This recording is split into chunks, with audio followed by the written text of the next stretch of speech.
እነዚህ ሰዎች ወደ ሕይወታችሁ ሲገቡ የነበረው በረከት ከቆመ፣ የነበረው ሰላም ከታወከና ነገሮች መመሰቃቀል ከጀመሩ እባካችሁ ዓይኖቻችሁን ክፈቱ። እግዚአብሔር በመንፈሳዊው ዓለም ነገሮች እየፈረሱ መሆናቸውን እያሳያችሁ ነው።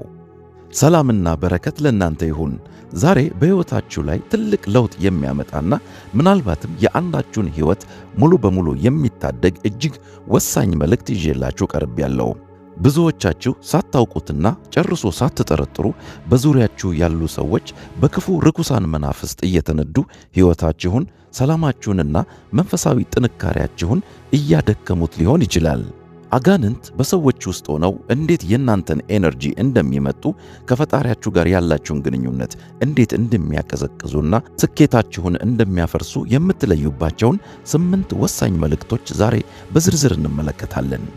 ይህን መንፈሳዊ ውጊያ በጥበብና በማስተዋል አሸንፋችሁ ሰላማችሁን የምታስከብሩበትን ምስጢር ለማወቅ ቪዲዮውን እስከ መጨረሻ ከተከታተላችሁ በኋላ ላይክ እና ሼር እንዲሁም ሱፐርናቹራል ቻናልን ሰብስክራይብ በማድረግ እስከ መጨረሻው አብራችሁን ቆዩ። ወደ መጀመሪያው አለፍን። እነዚህን ሰዎች የምትለዩበት የመጀመሪያው ምልክት እነዚህ ሰዎች ወደ ሕይወታችሁ ከገቡበት ጊዜ ጀምሮ ነገራችሁ መበላሸት ይጀምራል። ይህ እጅግ ወሳኝ ምልክት ነው። አንድ በአጋንንት ቁጥጥር ስር ያለ ሰው ወደ ሕይወታችሁ ከገባ በኋላ በዙሪያችሁ ያሉ ነገሮች በድንገት መበላሸት፣ መፍረስ ይጀምራሉ። እስከዚያ ቀን ድረስ ምንም ያህል ጠንካራ ብትሆኑም ያ ሰው ወደ ሕይወታችሁ ከገባበት ቅጽበት ጀምሮ ግን ሰላማችሁን ማጣት ትጀምራላችሁ። በውስጣችሁ የነበረው ደስታና መረጋጋት መትነን ይጀምራል።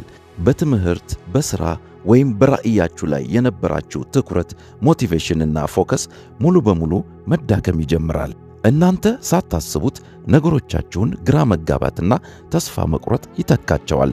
እናም ከሁሉ በላይ ደግሞ ከእግዚአብሔር ጋር የነበራችሁ ያ የተቀጣጠለ እውነተኛ ግንኙነት፣ የአምልኮ ሕይወት በድንገት መቀዝቀዝ ይጀምራል። ጸሎት ይከብዳችኋል። ቃሉን ማንበብ ይደክማችኋል። በቃ ምን አለፋችሁ በድንገት ሁሉም ነገር በመንፈሳችሁ ላይ በጣም ከባድና አታካች ይሆንባችኋል። ይህ የሚሆነው ለምንድን ነው?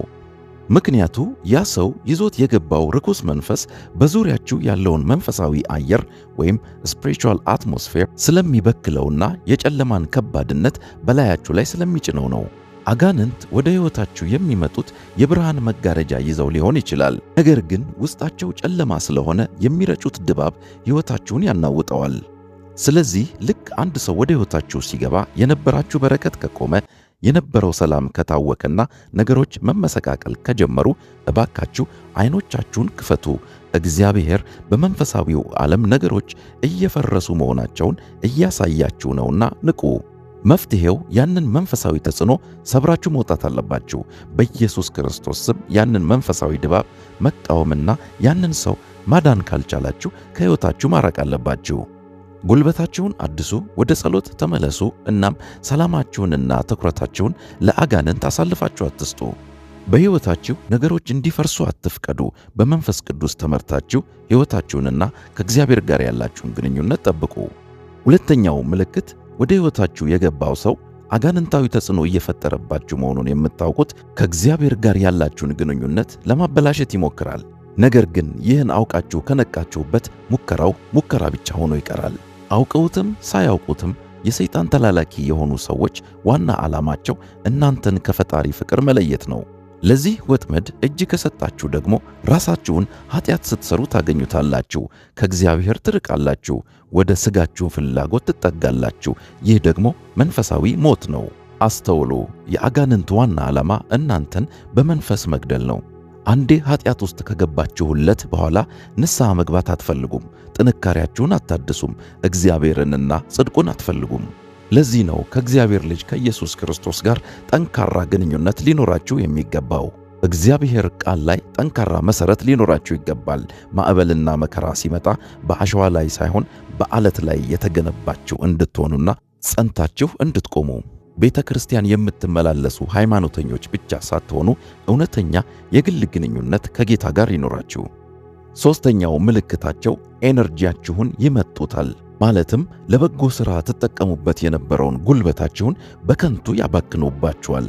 ይህንንም የሚያደርጉት በመነታረክ ከባህሪያችሁ እንድትወጡ በማድረግ እንድትቆጡ፣ እንድትበሳጩና ወደ ኃጢአት እንድትገቡ በማድረግ ነው። አጋንንት የኢነርጂ ጸር ናቸው። እናንተን ማዳከም ይወዳሉ። በመንፈሳዊ ነገር ላይ ትኩረት እንዳታደርጉ፣ ለጸሎትና ለቃሉ ጊዜ እንዳይኖራችሁ ማድረግ ዋና ሥራቸው ነው። መፍትሔው ደግሞ መንፈሳዊ ውጊያ ነው። እግዚአብሔር ይህንን ማስተዋል እንድትችሉ እንዲረዳችሁ አጥብቃችሁ ልትጸልዩ ይገባል። ያኔ እነዚህ አጋንንት በሰዎች ውስጥ ሆነው እንዴት እንደሚሰሩ በግልጽ ማስተዋል ትጀምራላችሁ። በቁጣ፣ በንዴት፣ በብስጭት፣ በክፉ ሐሳብ እየተከነከናችሁ ለመንፈሳዊ ነገር ትኩረት ማድረግ ከተሳናችሁ፣ ሁልጊዜ ድካም የሚሰማችሁ ከሆነ ምክንያቱ ደግሞ ወደ ሕይወታችሁ የገባው ያ ሰው ከሆነ ከዚህ በኋላ ስሜታችሁን የሚያስቆጣ ነገር በሚያደርጉበት ጊዜ ችላ ብላችሁ ንቃችሁ ማለፍ አንዱ መፍትሔ ሲሆን፣ ሌላኛው አማራጭ ያ ሰው ነፃ እንዲወጣ መጸለይ፣ ካልሆነም ከዚያ ሰው መራቅ ነው። ይህን ማድረግ ከፍ ያለ መንፈሳዊ ጥንካሬን ሊጠይቅ ይችላል። ምክንያቱም ችላ ስትሏቸው በእናንተ ላይ ውሸትና አሉባልታ ማሰራጨት ሊጀምሩ ስለሚችሉ ነው። አምስተኛው ምልክት በስኬታችሁና በእድገታችሁ ይቀናሉ። አጋንንት የእናንተን ስኬትና እድገት አይፈልጉም። በአጋንንት ቁጥጥር ስር ያሉ ሰዎች ደግሞ በእናንተ ስኬትና እድገት ይቀናሉ። ምቀኞች ናቸው። ስኬታማ ባትሆኑ እንኳን ወደፊት እያደረጋችሁ ያለውን የእድገት እርምጃ ለማስቆም ይሞክራሉ። መለወጥ ስትጀምሩ መቼም ቢሆን ደስተኛ አይሆኑም።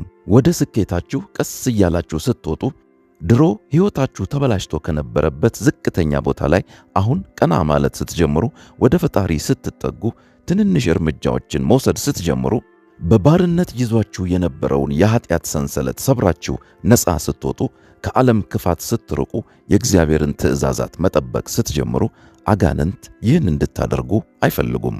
በአጋንንታዊ ቁጥጥር ስር ያሉ ሰዎችንም ደግሞ የምታውቋቸው በዚህ ደስተኛ አይሆኑም።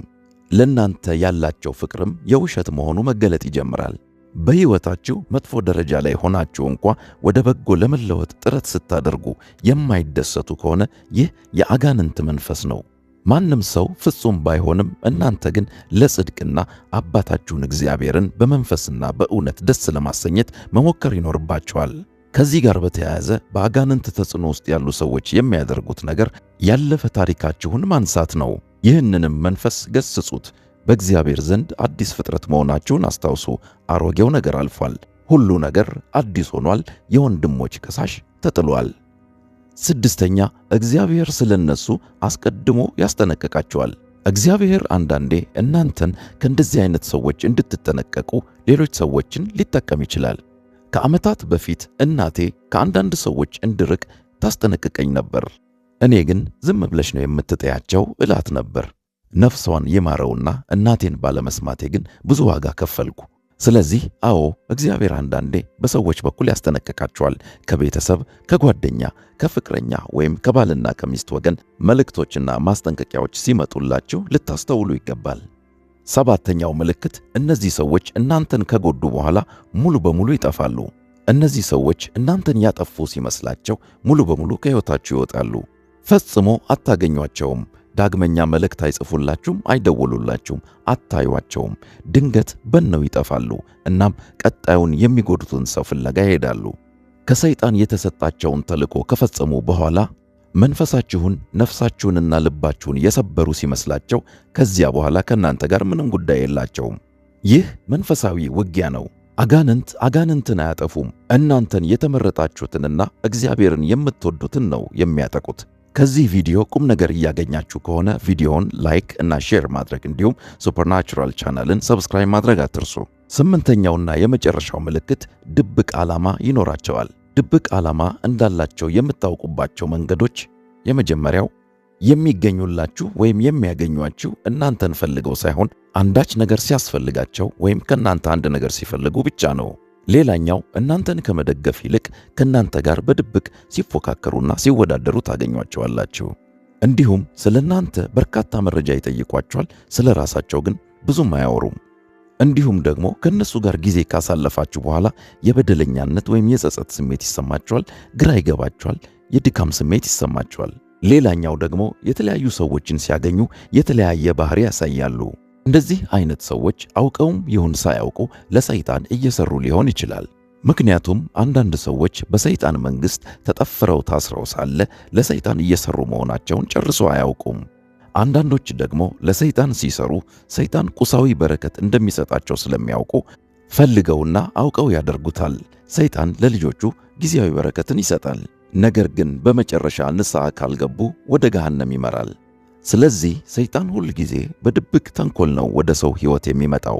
የሚጠቀምባቸውንም ሰዎች እግዚአብሔር ካልረዳችሁ በስተቀር ለመለየት ከባድ ነው።